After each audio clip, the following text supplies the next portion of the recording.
Hey there. So my next guest had a dream that he wanted to go and work in games, and he pounded through it. He, had some lows, but then he found his way in. And once he got in, he realized his life wasn't quite fulfilled yet until he was able to go out and help other people get there faster than he did. So this was a fun one. I know you're all going to love it.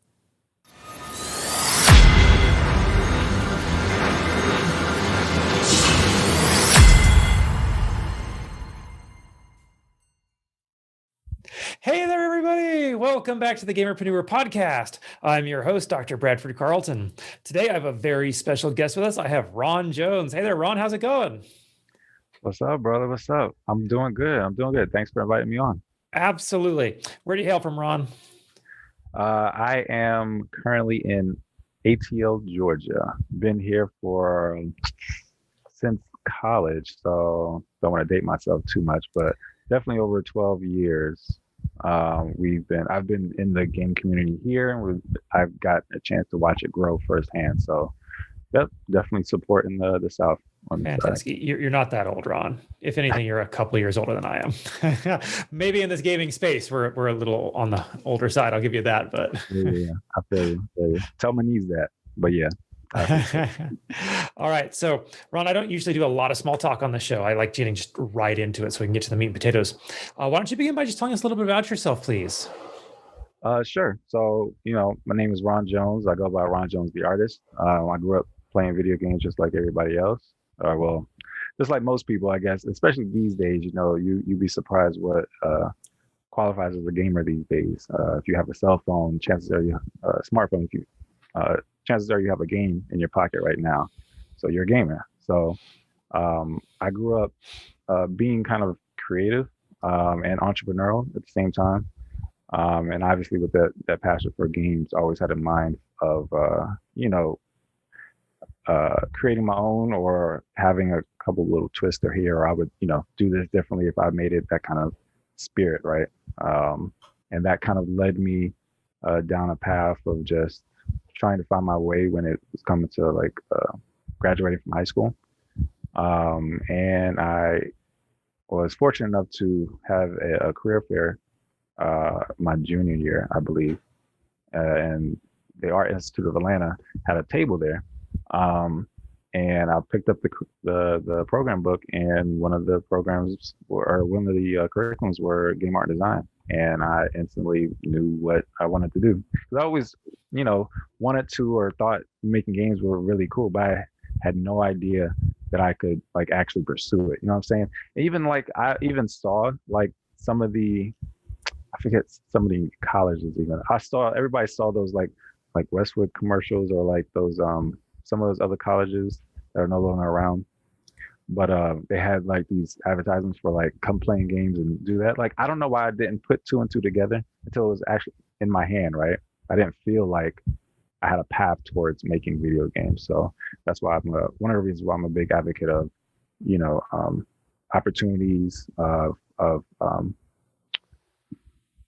people like knowing that um, representation, people knowing that there's people like you that or go through have gone through the things that you've gone through in these types of spaces. So, long story short, after 4 years, I was able to complete my game design degree. However, our curriculum was kind of set up towards getting a job, and during my schooling, like I was a little disappointed that I didn't know how to just like make a game on my own and kind of survive, right? Fortunately, the indie game scene was kind of blowing up at that time, and Unity 3D was getting really popular. And there was a couple of YouTubers that was doing tutorials. So I kind of like started this whole underground uh, campaign to learn how to make my own games and live on my own. And as I was doing that, um, I also learned that there wasn't really uh, a good path for any developers. There wasn't like a good guaranteed success rate, if you will, for people that did that on their own. And that led down the path of me just gathering all these resources, quote unquote. When I did release my game, I knew exactly what to do, the process to do this and that. But I kind of fell in love with creating a platform and opportunities for others that like already had their game ready or was like at different steps. As I was learning from them, I was kind of in the position of being able to share resources, and I kind of packaged all of that up into what I do now, creating an organization called the Indie Cluster. Fantastic. All right. That gives us a ton to talk about, Ron. But before I do that, I start every interview with a single question. So I'm going to ask you just like I ask everybody else. On a scale of 1 to 10, 10 being high, how weird are you? Oh, I'll say a good 10. Why is that? Because I have heard a couple of your other episodes, and people might say like a million or 100. I'm gonna be conservatively weird. So I'm going to be like the most weird I can be while not drawing attention to myself in the room. Because I reserve that right to, to act a fool if I want to or if I need to, you know what I'm saying? But I definitely kind of ended up being more of an introvert. So I choose when and where I become weird. So I love it. I'm right there with you. I definitely love it though. Nerd Nation all the way. So For sure. definitely be proud of who you are and what you love. Okay. Now, this is the Gamerpreneur podcast, Ron. So I do need your gaming cred. When did you first start playing video games? It's a little hard to pinpoint exactly. I have memories of playing the original NES. It's hard to say exactly what I was playing because most of those early years I remember like falling in love or like really playing like Duck Hunt and Super Mario on the Super NES, right? But I know there was because I had some gamers in my family, right? I'm pretty sure my aunt and my dad was playing some of those early consoles, but I guess got into playing the Super NES, playing those, learning the old school, blowing on the cartridges, all that kind of stuff, and then that kicking up to when the 64 came out, Nintendo 64 and PlayStation, all those years. So yeah, growing up, we had every console. My dad was my dad was one of the ones who bought everything and said it was for the kids when it was really for him. But it was that kind of household. So I loved playing Duck Hunt, Super Mario. There's a number of Super NES games at the time. Most of them that I played on my Game Boy that I had, that was really when I fell in love and had ownership of video games, playing Pokemon Red, playing Zelda, Tetris, all the good stuff. Beautiful. Did you ever catch them all? I mean, so I did, to say yes. But I wouldn't say I did it the way the designers intended. There was this awesome let's say path to success that I use called like cheats. So yeah, I ended up I think it was like a Game Freak or something. I forgot what it was called. But there was ways that you can like, especially on the Pokemon Red or whatever, obviously you need to buy both games to like get all the Pokemon or like have friends that had other versions.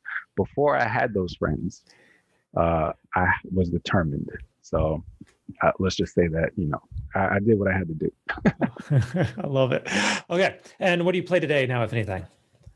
Well, it's crazy enough you say that. Like for the last 6 months, like I've played more games than I have for the last 6 years. Just because what we've been doing at the Indie Quest, I've been playing indie games on our Monday night playtest on our Twitch streams, just to help give feedback towards indie developers. But so when I'm not playing indie games, I do work at Tripwire Interactive. We're a game studio here in Atlanta. So we just released Chivalry 2. So I've been on that for 2 years. So I'm either playing that in my day job, or I'm playing an interesting concept that somebody made in their basement or something like that, or something on my phone. I don't necessarily play too many AAA games, or I always keep AAA in mind. I like to see what the industry what's happening in the industry. Um, but there's a couple that I really want to get into. But as of now, I just play. I like to save my time for indies out there. All right. Now, like I said, you're probably only a year or two older than I am. So you've had pretty much the same amount of access to games I've had. If you Mhm. had to pick one game, though, that's your all time favorite, which one is it, Ron? Well, that's just an impossible question. Um, all time, it is so hard. I have to go what like influenced me some of the most, right? Um, I think when it comes to storytelling, and like how a game can kind of like take hold of your life and make you feel like something else. Two games come to mind: Fable and God of War, the originals. That was like when I was like, that was back when there was only one TV in the house, and like you had like 3 or 4 consoles, and only one. So basically, only one person got to play at a time. So if you wasn't playing, you was watching and stuff like that. But like, kind of getting into that story, it was kind of part of the event. But I think besides that storytelling element, I think what really opened me up to like what a game can be was City of Heroes. I don't know if you got a chance to play So that that's or one I hear. didn't play. I had friends who played it, though. Okay, yeah, that was definitely something. That was like, my first MMO. Um, but that was like the first time I got a chance to like be be like who I wanted to be in front of others, if you will. Whether it comes to, obviously superhero, um, my superhero, I guess, avatar or whatever, to be that guy to save the day in front of people all over the world, and to team up and to see what other people doing, see who has the coolest costumes, and just the RPG elements in that game was just really impressive. And it was really tragic hearing how the publisher shut that game down. But just like seeing what games can do, really, and seeing how it can connect people, really had an impact on me. Beautiful. Okay, let's get over to the preneur part, Ron.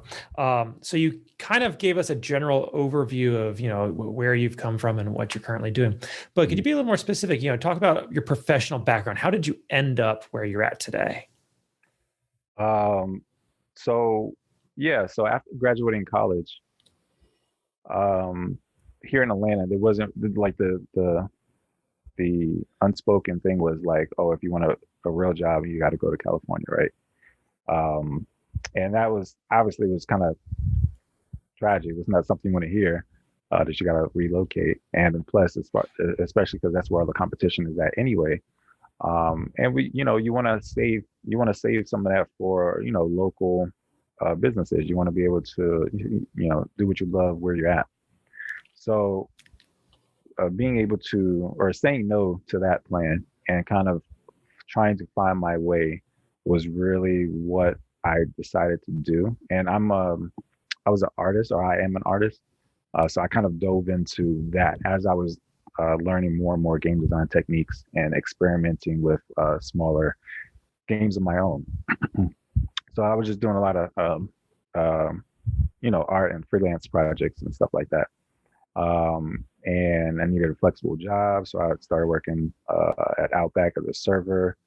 That got me a little stability when it comes to income and everything like that. And whenever I had like an opportunity to be involved within my game career, I guess I took it instantly just because I wanted to be into that world so much. And obviously, I spent thousands of dollars just to get a degree in that world. So I got to have something out of it, right? And it took me a couple years, but I realized that like I've been investing in this community and this game community for a while, and I've made so many friends, mentors, people who know my face, my name, and everything like that. And there was going to be a time where I knew I need to not call in a favor, but basically um, take advantage of all the work that I put in, basically all the years I've been here. So when I mentioned before, as far as when I was able to to see the need for discoverability, to see the need of tutorials, access to resources that every indie developer really goes through, every entrepreneur goes through, really. I I want to say I took my business background, but my business background is understanding business and watching my dad's business, being an entrepreneur myself as an artist, taking all of that and saying, hey, you, any developer, you're a, a small business. Like your game is a product, and you need to do X, Y, and Z to make sure your business is sustainable because your product is an art form. Video games are art, just like me and making a painting and stuff like that. If that painting doesn't sell, it's like what am I going to do, or this and that. However, in video games, there's a lot more resources that go into making that game, making that product. A lot of time, coding, and art, and music, and all that kind of stuff. And not to mention promoting. If you're not selling yourself or selling your game while you're developing it, chances are not too many people are going to show it when it's actually finished. So there was a lot of things that kind of overlap from the business aspect. And the cherry on top, I would say, as far as my experience, around 3 years ago, I actually started working at Tripwire Interactive. They were one of our first sponsors when I started my business, the Indie Cluster. So I've already had a good relationship with the owners. And then as I started working here, then they sponsored me. Then as I started working here, I started learning how things were running from the inside out as Tripwire was growing. And it kind of became such a great studio as it is now. I was able to hear myths about some of the failures here, or watch some of the reports, how they conducted HR, all that kind of stuff. And basically, I'm like, all of this stuff is basically the same. Every project or everything that indies are trying to do, it's literally the same thing, just on different scales. So being able to take all of that, everything that I've witnessed, and package it up into a product or a membership plan for a developer is what I've been working on the last couple of years. So that's kind of how I ended up where I am today, I guess. All right, that's fantastic. Take a lot of my QA experience, and I'd rather play your game I'd rather take my quote unquote AAA experience and adapt it for your game, because I know you probably can't necessarily afford it, Yeah. And I want to help your game get to the level that it deserves to be, so you don't have to worry about it. All right, that's beautiful. Now, tell us a little bit more about Indie Cluster. What exactly are the services that you offer, and how do you help indies? Right. So we started out as a collective, as a group that allows for group discounts at conferences here locally in Atlanta. We started out at SiegeCon. 2014 was our first year. So ever since then, we've kind of been growing, collecting more and more cons, if you will. Our next con was MomoCon, and then we got into Southern Fried Gaming Expo. Sorry. So as we were kind of getting our foot in the door, getting our brand up, if you will, that name recognition, that's when we started noticing more and more services that indies needed. Not only do we need to be in physical spaces to get that user feedback from people playing our games, there's things online that we need to do. There's the better networking channels. This is before really everybody in the industry started switching towards Discord. And Steam's a bit more accessible. Well, yeah, Steam wasn't really going through some of the things that it did in the last couple of years. This was a lot of people were focusing on, and before EGS. So there was a number of things that was happening in the industry. But there wasn't necessarily an online channel that, indies could talk to each other. This wasn't even when like Brackeys and some of the popular YouTube tutorials was like up. So everybody was just getting their start. So everybody was really looking for something to kind of be be their go-to for indie resources, for education, for community, and for access to being successful. So that's when we got our start, and we started noticing what we can do, what we could afford to do, what resources was coming to me or the group, and that could be distributed amongst, and all this is happening locally. So we are proud of those that kind of have come through us as alumni. We're proud of our partners in the past and current ones, and we started attaching services one by one. As of now, we because of the global pandemic, we've actually shifted. We did a full pivot almost to our online community platform. So right now we're rebranding our website to be able to offer membership packages. So the first tier member, we want to be able to give you access to our site to host your press kit, basic information for your game, for obviously for press reasons, or if anybody needs information, screenshots, a trailer, all that kind of stuff, and release dates, as well as perspective articles, because there, there's a lot of the industry that we see firsthand, and we don't necessarily have the access to I guess debate the ones that are like either in charge of these companies or the ones that have those tools at the sites that we all follow, like Rock Paper Shotgun or Kotaku or whatnot. So really just a platform for perspective is what we want to offer on that first tier. And second tier, we're going to do a lot more hands-on service. So that's like help with project management, do a full almost QA report, or a roadmap, if you will. Have somebody else. It's really important, or is really helpful having somebody else come in and kind of, I see what you're trying to do. With my experience, you might be able to do this way, or I have a contact here that you can, talk to, give you some advice. Also doing full QA sprints, as well as social media management.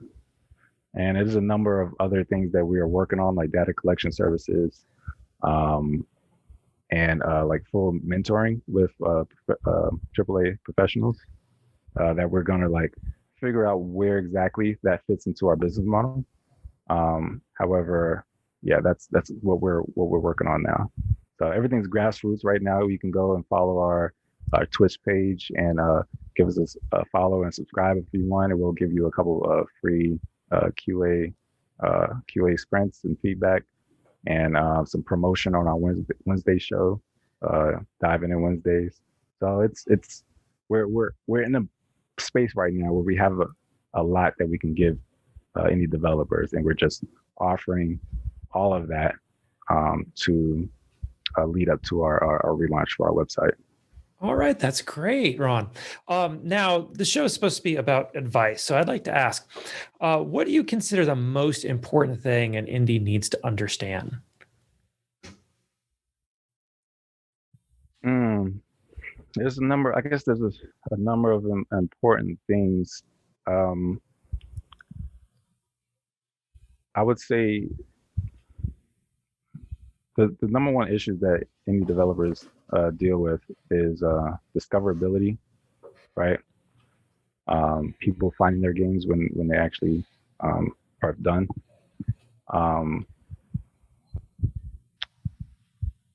User feedback, actually getting that evidence and having somebody else that didn't make the game kind of play it, see if what you put into the game is being translated properly, and access to resources, whether that's tutorials, money, jobs, or publishing deals, all of that kind of stuff. So in one way or another, that's what the cluster is trying to help. I think that what I've seen get in the way most of as far as indie developers. As I've mentioned, we have to understand that we are a business. I've seen too many game developers really kind of die on the vine, where their game projects don't do as well as the developers might have hoped. I mean, obviously that's going to happen with anybody, but when you have a small team, people that come together part time, nobody's getting paid.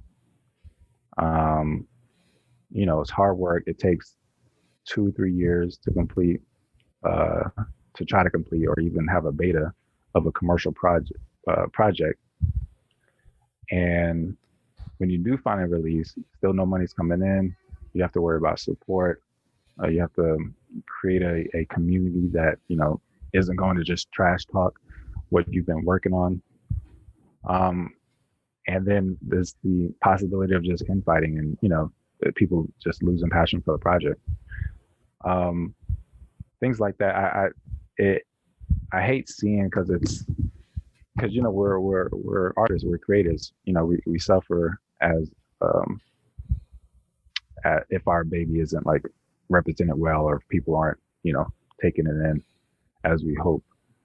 So I like to hone in on the point that if we look at doing this thing that we call game development, if we do it from the aspect of a business and make sure that we're stable first, or figure out, understand that we're not making a game for ourselves, we're not making a game for our community. We're building a business that just so happens to have this awesome game idea that can uh, uh, touch so many people, right? Certainly. And of course, not every game is going to have this ideology, right? Some game jam games or whatever, people just do something as a hobby. People are learning something, but for those that are like that want to take it seriously, that are trying to like make this a living, or that want to at least something, some kind of income, like students or something like that, to understand the industry itself. I think making sure you take some business advice, as far as not even necessarily even like legal advice or setting up LLCs and doing things the official way, but like understanding understanding your route, understanding your marketing, understanding you're going to need at some point to pay for QA or to ask people for QA. You're going to need social media, and I think just that route can help developers get to the next point, and decide whether or not that game is going to be their only game, when it For is really. sure.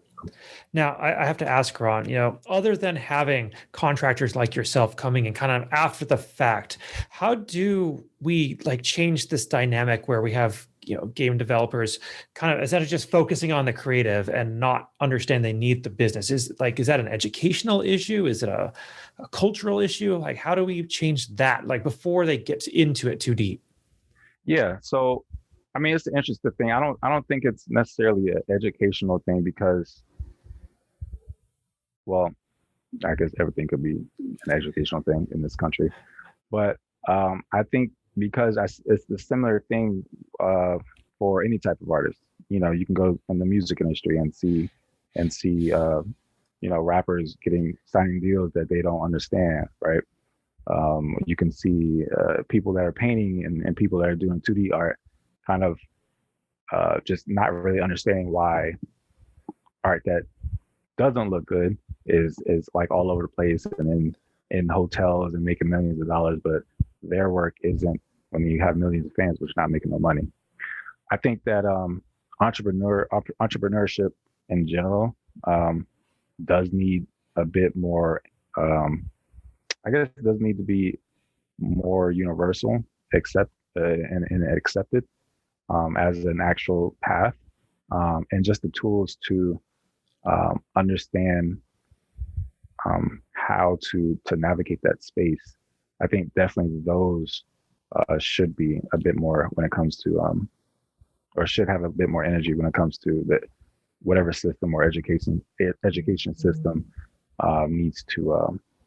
needs to be open to. Because I mean, we can talk all day about issues with our education system, um, and how all of us almost conditioned to like be a consumer, or conditioned to, you know, think about the glitz and the glamour, to over indulge ourselves. Like it's everything's wired for capitalism in this country. So once you understand that you don't have to buy every game just because, you know what I'm saying? Once you understand that you don't have to um, slave away to reach the top of a company, that you can actually kind of put that same effort into, you know, leveraging your network, leveraging what you do as your talent into making that money yourself, and just create a bit more stability for yourself. I think that's just something that we all just need to keep talking about it, keep accepting in each other, and encouraging each other that, yeah, you can have a 9 to 5, but probably safe to also have a little bit of uh, income, a little bit of sustainable income on the side. Yes, So, I think that's definitely a generational thing, yeah. around our level, right?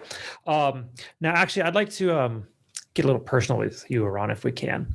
In fact, I'd like to hop in a time machine. We want to go back in time together, and we're gonna go back and we're gonna meet little Ron. We'll say, oh, just as you were starting college. How about that? And you get to go up to little Ron, and you get to tell him everything that's happened so far in your life, all of the good, all of the bad, all the ups, all the downs. You get to impart all of your wisdom and knowledge, all the experiences you've had through the years, all the trials and tribulations as well. You'll be able to show him exactly the path he needs to take in order to be bigger, better, more successful, however you define that word. But if there was only one thing he absolutely had to know, what would that one thing be? It'll probably be to fail faster.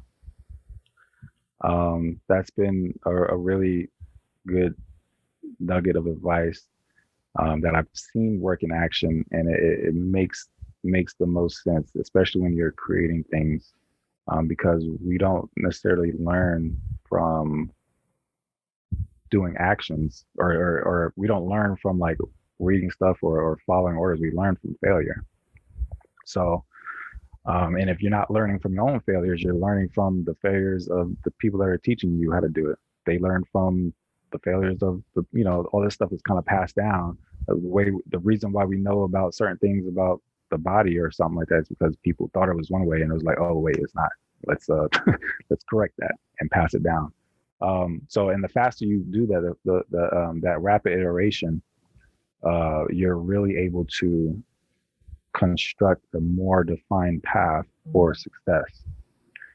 So, whether that's game development, that's half of the beauty of game jams, done in a weekend, maybe 48 hours or so. Game designers, developers, artists, whatever, can come together and go through the whole game development process to see if they can get from beginning to end. They can learn that they might not work well with certain people. They can learn that they like a position over another. They can test out a game design mechanic that they always wanted to, but didn't know if it would work in a game or not. And then they could take that and put it in something more serious or a commercial project. But and it is just a lesson for life, as far as even whether it's relationships, whether it's learning new skills. I think that that probably would have, because I'm the type, I invest a lot into like relationships. I would invest a lot into like what I thought I was going to be in the future. So I always tell people some of my advice is like that, and like just starting as an artist, it's hard to like just start and finish something. Um, and like starting simple, keeping it simple, right? But I think failing fast, that kind of understanding what are the pieces of what you just did is going to send you to the next level. Okay. Doing that over and over as many times as you can, you're going to get to the top faster. So, Absolutely. Actually, I love that point. In fact, this is the point in the interview I would normally ask you, or I would say, I believe that we learn the most in our life from our failures. And so, on that note, what do you consider your greatest failure in life, and what did you learn from it? I'd probably say my biggest failure is probably um, being able to give those around me what they needed or what they deserved at the time, um, just because I felt like I wasn't in the right place that I needed to be. So there's a lot of moments that have passed that will never come back.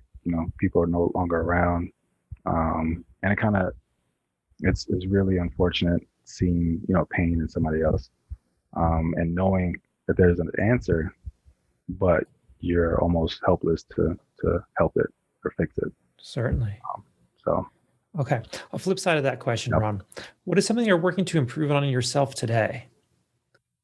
So I guess just the piggyback on that. That's just what I want to make sure I make the most of the people around me and the opportunities that come to me.